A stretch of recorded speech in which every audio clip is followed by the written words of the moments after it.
संत समाज की जय। बोलो लक्ष्मण दास बाबा की जय। बोलो महावीर बाबा की जय।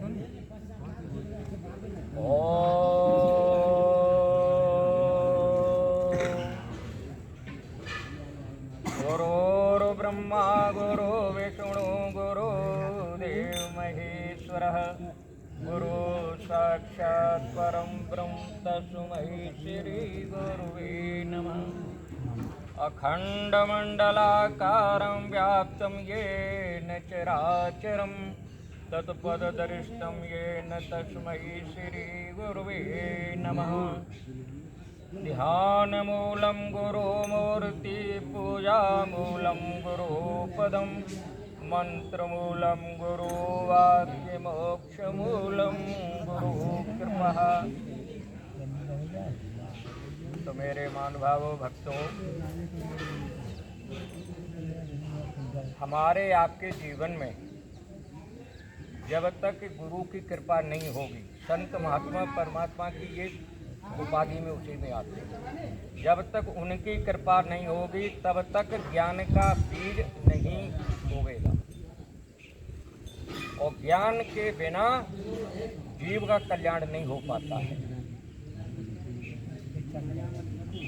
राम राम सब कहें और दशरथ कहे न कोई, और जो एक बार दशरथ कहे तो कोटि यज्ञ फल। जब हमारे आपके जीवन में संत महात्मा और महान विभूति आत्माओं का जब सत्संग मिलेगा तभी हम अपने जीवन के लक्ष्य को समझ पाएंगे। जब तक जीव अपने लक्ष्य को नहीं समझ पाएगा तब तक संसार के भोगों में चाहे कितना भी वो आनंद लूटता रहे उसका कल्याण नहीं। तो ज्ञान के द्वारा ही हमारे आपके जीवन की नैया भव सागर से पार होगी। जब तक हमारा आपका जो ज्ञान है, गा रहे हैं, सुन रहे हैं, पढ़ रहे हैं, सारी चीजें कर रहे हैं, लेकिन तीन चीज की हमारे आपके जीवन में कमी है, श्रद्धा और विश्वास और प्रेम। ये तीन चीजें मानव के जीवन में सबसे परे बताई हैं, बहुत उच्च कोटि की बताई हैं। श्रद्धा आपका और विश्वास जब तक परमात्मा को समर्पित नहीं होगा तब तक आपके अंदर प्रेम की धारणा पक्की नहीं हो सकती। राम राम सब कह रहे हैं, राम राम लिया नहीं और किया न हर से हेत, और वे यों ही नर जाएंगे जैसे मूली जैसा खेत। हमारे आपके जीवन का कोई औचित्य नहीं रहता है कि हमें मानव शरीर मिला लेकिन कल्याण नहीं कर पाया, तो ये मानव शरीर किस लिए मिला? तो वे नर ऐसे ही जाएंगे जैसे मूली जैसा खेत। मनुष्य का जन्म मिला और परमात्मा के साथ श्रद्धा विश्वास और प्रेम की जागृता नहीं हो पाई तो वो मूली जैसा ही खेत है, कोई अस्तित्व नहीं रहेगा। जब पांचों पांडव जुआ में सारी चीज को हार गए, जब सारी चीज हार गए तो पांडवों ने युधिष्ठिर महाराज ने द्रौपदी को भी लगा दिया, वो भी हार गए। जब द्रौपदी को हार गए तो दुर्योधन ने कहा कि ये अब इनके पास कोई संपत्ति नहीं रही है, जो ये इनकी पत्नी थी उसको भी भूल गए, अब उसी को लेके आओ जिसने मेरे इंद्रप्रस्थ में मेरी हंसी उड़ाई थी। अंध के अंध हो गए, उसके यही केवल कांटा चुभ रहा था और कोई कारण, सबसे बड़ा कांटा यही उसको दर्द दे रहा था कि वहाँ पर मेरा इतना इतना अपमान किया है। तो उसी के कारण दुशासन ने कहा कि जाओ उसको महलों से खींच के लाओ और उसको भरी सभा में नग्न करो और मेरी जंघा पर बैठाओ।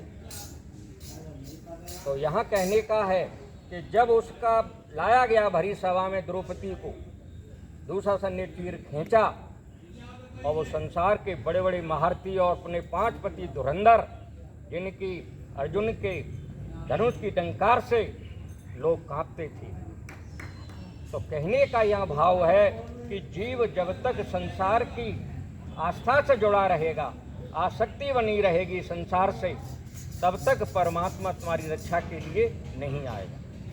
परमात्मा की प्राप्ति तभी है जब श्रद्धा और विश्वास पूर्ण रूप से समर्पित हो जाए। जब द्रौपदी भरी सभा में आई, नग्न किया, चीरहरण होने लगा, तो कृष्णा तो कर रही है, केशव आओ मेरी रक्षा करो, लेकिन मुख से तो बोल रही थी, लेकिन श्रद्धा और जो विश्वास समर्पण नहीं था। तब वो अपने सारे उस सभा में अपने पतियों की ओर निहार रही थी और भीष्म पितामह की भी ओर उसने देखा, लेकिन उन्होंने भी हाथ नहीं उठाया, न उन्होंने अपना मुख खोला। जब सारी चीज़ों से वो हार गई, किसी ने उसकी रक्षा के लिए मुख नहीं खोला, न हाथ बढ़ाया, तब उसे विदित हुआ कि अब इस संसार में मेरा कोई नहीं है। मेरा अगर रक्षा करने वाला है, मेरी धर्म की रक्षा करने वाला है, भरी सभाएं मुझे नग्न से बचा सकता है, तो वो ये कन्हैया है। तब उसे पूर्ण विश्वास कहीं तक आया। अभी पूर्ण हुआ ही नहीं, कहीं तक आया। तो वही समय था, तो उस समय रुक्मिणी भगवान कन्हैया को भोजन करा रही थी। जब भोजन करा रही, सोने के थालों में, सोने की चौकी पे बैठ के भोजन कर रहे थे कन्हैया, तो उनको हिचकी आई मामा ये सबको। जब उन्हें हिचकी लगी तो रुक्मिणी ने कहा कि मुझसे कोई अपराध हो गया है, मेरे प्रसादी में मेरे प्रभु को हिचकी कैसी आ रही है। तो उन्होंने हाथ जोड़ के कहा कि प्राणनाथ, मेरी प्रसादी में कोई कमी है, इसकी वजह से आपको हिचकी आ रही हैं। मैंने तो बहुत ही मन से भोजन बनाया है। तो उन्होंने, कन्हैया ने कहा कि प्रिय, आपके भोजन में, प्रसादी में कोई दोष नहीं है। दोष तो मेरे मन में है, और दोष उसके भी मन में है जो मुझे पुकार रहा है, लेकिन वह पूर्ण रूप से भी समर्पित नहीं है। द्रौपदी पूर्ण रूप से समर्पित नहीं थी। तो इनने कही कि क्या, कि भरी सभा में, पांडवों की भरी सभा में दुशासन द्रौपदी को नग्न कर रहा है, इसलिए मुझे हिचकी आई है। मेरे भक्त की भरी सभा में बेइज्जती होने जा रही है, लाज उसकी जा रही है, इसलिए मुझे हिचकी आ रही है। तो मैंने कहा कि प्रभु जाओ, कहाँ तो हस्तिनापुर है और कहाँ तुम बैठे हो शासकोश। बोले कि मुझे जाने में देरी नहीं है, उसके बुलाने में देरी है, उसके बुलाने में देरी है। तो द्रौपदी ने क्या सोचा, जब यहाँ वो निरस्त हो गई, किसी ने न मुख खोला न हाथ बढ़ाया उसकी रक्षा के लिए, तो उसने विचार किया कि अपनी साड़ी का पल्लू दांत से दबा लूँगी, साड़ी खींचता रहेगा, और जब तक साड़ी दांत से दबी रहेगी तब तक मेरी लाज बची रहेगी। जब ये विचार किया तो उन्होंने कहा कि प्रभु जाओ, नारी मैं भी हूँ, अगर मेरी भरी सभा में यही अवस्था हो, क्या तुम सोते रहोगे, बैठे बैठे भोजन करते रहोगे, मेरी रक्षा नहीं करोगे? कि मैं रक्षा करूँगा और उसकी भी रक्षा करूँगा, लेकिन अब उसको अपने दांत पे भरोसा है। अभी मुझ पे भरोसा नहीं है, उसको अभी दांत पे भरोसा है। जब विश्वास दांत पे था कि मैं दांत से दबाए रहूँगी, तब तक मैं नग्न होने से बची रहूँगी। तो विनी प्रभु अगर कहीं झटका लगा दुशासन का इतना बड़ा, तो वो पल्लू छूटने दांत से कितनी दूर आ जाएगा। तो बिन ने कही कि दांत से जब पल्लू छूटेगा, दांत से हटेगा और ओठ को नहीं छू पाएगा, तब तक मैं उसकी रक्षा के लिए पहुंच जाऊंगा। तो वही हुआ।